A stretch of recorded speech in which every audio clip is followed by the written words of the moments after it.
All right, so the next set that we're going to do is the thumb. We did digits 2 through 5, so now we're going to do the AP, PA oblique, and lateral thumb. Now the tricky one for some people for the thumb is your AP position. We can't do a PA position of the thumb, otherwise that's not going to work very well. So you're actually going to have your patient take your hand and flip it over. And then so for this projection, I'm going to take this cassette, I'm just going to rotate it again. And again, every time I'm rotating this cassette, I'm just rotating to get my part with that longitudinal axis.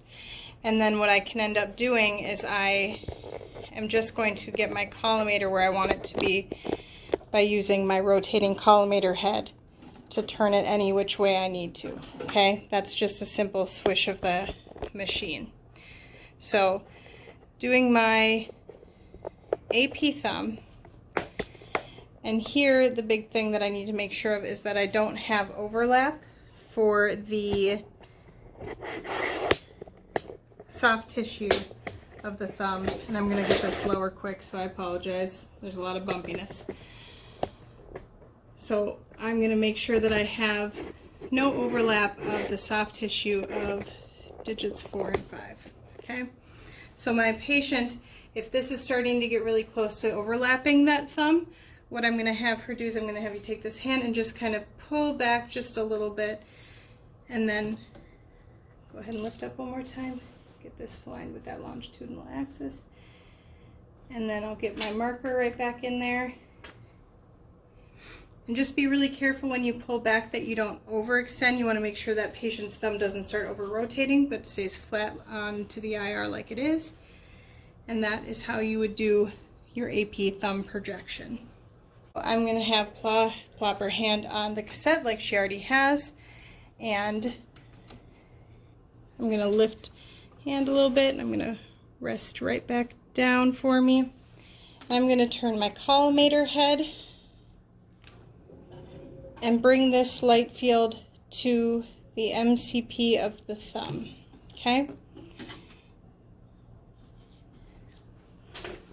Get my marker in here, put it right up top. Lift up for me one more time.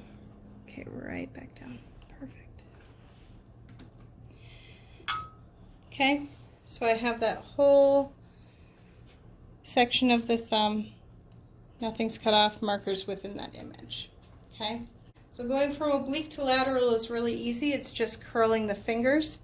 But what I want you to look at is the big thing you're wanting to look at here is the nail bed and where that's situated. So right now in the oblique position, you can see the nail bed's kind of at this 45-degree angle. I'm going to have you curl your fingers up. So now you see that nail bed turns. Go a little bit more for me. And now that nail bed's straight up and down. So flatten your hand one more time. We got that 45-degree angle. And then flex again. So we're looking for this nail bed to be straight up and down, that thumb to be in true lateral position. That's the difference that you're going to have between the oblique and the lateral. Everything else is the same though. You're still going to center to that third MCP. Go ahead and lift up for me real quick. Move you right there. Get that light, get that marker back in the light field, and then you'd go ahead and expose that image.